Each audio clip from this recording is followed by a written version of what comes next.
नमस्कार दोस्तों, मैं आर्यन शर्मा और आप लोग देख रहे हैं आर्यन ऑनलाइन क्लासेस। तो फ्रेंड्स, आज की इस वीडियो में हम लोग बात करने वाले हैं कक्षा 12वीं के हिस्ट्री का दूसरा अध्याय राजा, किसान और नगर। फ्रेंड्स, इससे पहला वाला अध्याय नहीं देखे हैं तो वीडियो के नीचे डिस्क्रिप्शन बॉक्स में आपको लिंक मिल जाएगा, जहां से आप लोग जाके देख सकते हैं।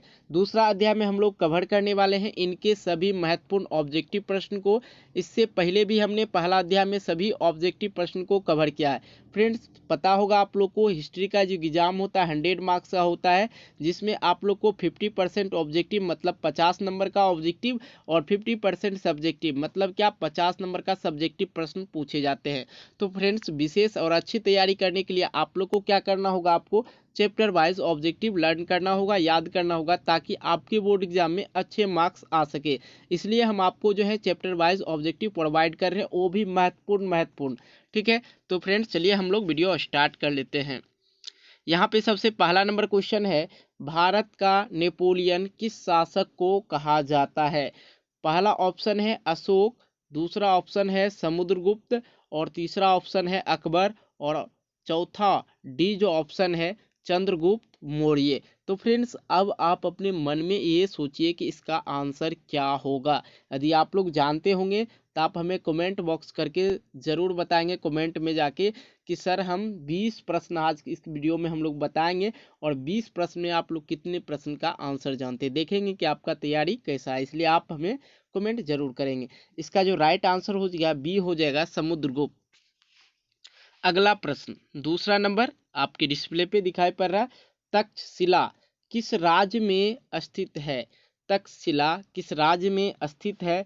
तो दूसरा नंबर है ऑप्शन यहाँ पे ए मगध, ऑप्शन बी अंग और ऑप्शन सी गंगाधर राज और ऑप्शन डी मल राज।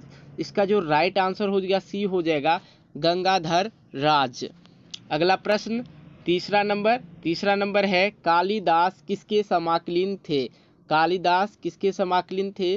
पहला ऑप्शन अशोक और दूसरा ऑप्शन बी समुद्रगुप्त और तीसरा ऑप्शन है चंद्रगुप्त द्वितीय और ऑप्शन डी जो है कनिष्क का है।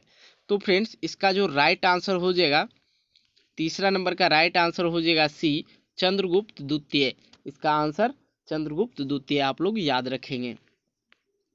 अगला प्रश्न, चौथा नंबर, भारतीय इतिहास का कौन सा काल स्वर्ण काल कहलाता है? भारतीय इतिहास का कौन सा काल स्वर्ण काल कहलाता है? ऑप्शन ए मिल रहा है मौर्य काल, ऑप्शन बी मिल रहा है गुप्त काल और ऑप्शन सी मिल रहा है मुगल काल और ऑप्शन डी मिल रहा है अंग्रेजों का काल। तो भारतीय इतिहास का कौन सा काल जो है स्वर्ण काल कहलाता है? चौथा नंबर का जो राइट आंसर हो जाएगा गुप्त काल, मतलब ऑप्शन बी राइट आंसर है। अगला प्रश्न 5 नंबर, वान भट्ट का रचना कांदबरी में किस शासक का वर्णन है? वान भट्ट की रचना कांदबरी में किस शासक का वर्णन है? फ्रेंड्स, इसका जो ऑप्शन ए है चंद्रगुप्त मौर्य, ऑप्शन बी है अशोक और ऑप्शन सी है चंद्रगुप्त विक्रमादित्य और ऑप्शन डी है हर्षवर्धन। तो फ्रेंड्स, राइट आंसर इसका जो हो जाएगा हर्षवर्धन हो जाएगा डी। अगला प्रश्न 6 नंबर, चीनी यात्री फहान किस शासक के काल में भारतीय आया? फिर से क्वेश्चन सुनेंगे, भारतीय यात्री फहान किस शासक के काल में भारत आया था? Option A Chandragupta Maurya, option B Vikramaditya और ऑप्शन सी अशोक और ऑप्शन डी कनिष्क। तो फ्रेंड्स, 6 नंबर का जो राइट आंसर हो जाएगा विक्रमादित्य। इसका राइट आंसर बी हो जाएगा। अगला प्रश्न हमारे पास है 7वां नंबर, अशोक के कुल कितने अभिलेख अभी तक प्राप्त हुए हैं? अशोक के कुल कितने अभिलेख अभी तक प्राप्त हुए हैं?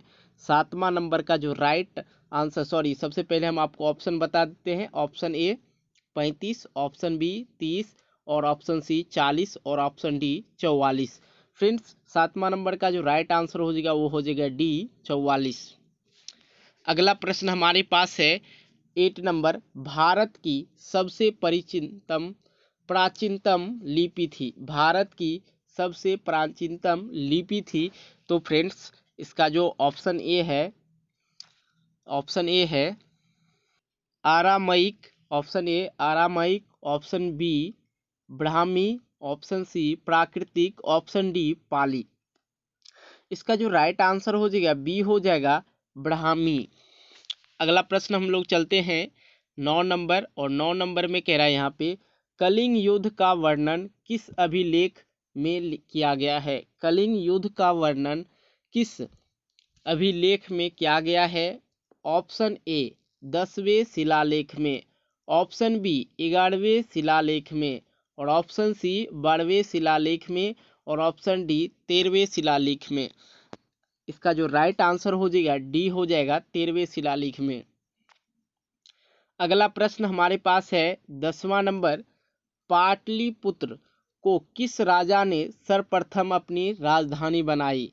पाटलिपुत्र मतलब पटना। पाटलिपुत्र का जो प्राचीन नाम है, पुराना नाम क्या है? पाटलिपुत्रा। तो पाटलिपुत्र को किस राजा ने सर्वप्रथम अपना राजधानी बनाया? तो इसका जो ऑप्शन ए है बी विसार, अजातशत्रु, उदयीन और महापद्मंदन। इसका जो राइट आंसर हो जाएगा सी हो जाएगा। इसका राइट आंसर सी हो जाएगा, उदयीन। अगला प्रश्न 11 नंबर, जीवन में वैद्य की शिक्षा कहाँ से आई? जीवन में वैद्य की शिक्षा कहाँ से आई? इसका जो ऑप्शन ए है तक्षशिला, ऑप्शन बी है राजगिरी, ऑप्शन सी है पाटलिपुत्रा, और ऑप्शन डी है वैशाली। तो फ्रेंड्स 11 नंबर का जो राइट आंसर हो जाएगा तक्षशिला। इसका राइट आंसर ए हो जाएगा। अगला प्रश्न 12 नंबर है मौर्यकालीन टकसाल का प्रधान कौन होता था? मौर्यकालीन टकसाल का प्रधान कौन होता था? तो 12 नंबर का जो राइट आंसर हो जाएगा सी हो जाएगा। इसका राइट आंसर सी हो जाएगा। अगला प्रश्न हम लोग चलते हैं 13 नंबर में। 13 नंबर है किसने लिखा वास्तविक सुकर्म वह है जो जिससे प्रजा सुखी तथा संपन्न होते हैं? 13 नंबर फिर से सुनेंगे, किसने लिखा वास्तविक सुकर्म वह है जिससे प्रजा सुखी तथा संपन्न है? इसका जो ऑप्शन ए है Megasthenes, option B Chandragupta, option C Bindusara, और ऑप्शन डी कौटिल्य। इसका जो राइट आंसर हो जाएगा कौटिल्य हो जाएगा, जिसने लिखा था वास्तविक सुकर्म वह है जिससे प्रजा सुखी और संपन्न हो। अगला प्रश्न है 14 नंबर, जरासंध का संबंध किस वंश से था?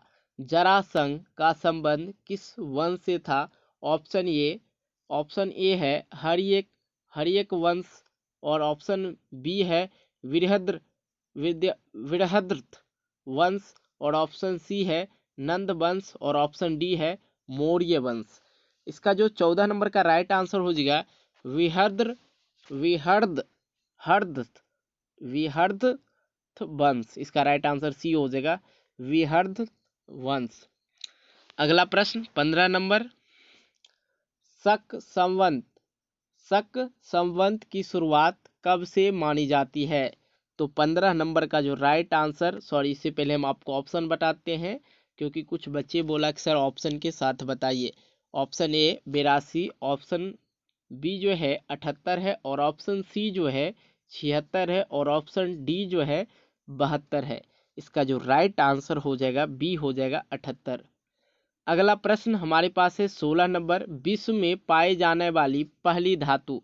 फ्रेंड्स विश्व में पाए जाने वाली पहली धातु, कुछ लोगों का कहना होगा कि इसमें देख लीजिए, पहले ऑप्शन लोहा, ऑप्शन बी तांबा, ऑप्शन सी टीन, और ऑप्शन डी चांदी। बहुत सारे लोगों का ये मानना है कि सबसे विश्व में जो है सबसे पहले जो पाया गया चांदी पाया गया, लेकिन ये बिल्कुल ही गलत है, क्योंकि हम आपको बताते हैं 4200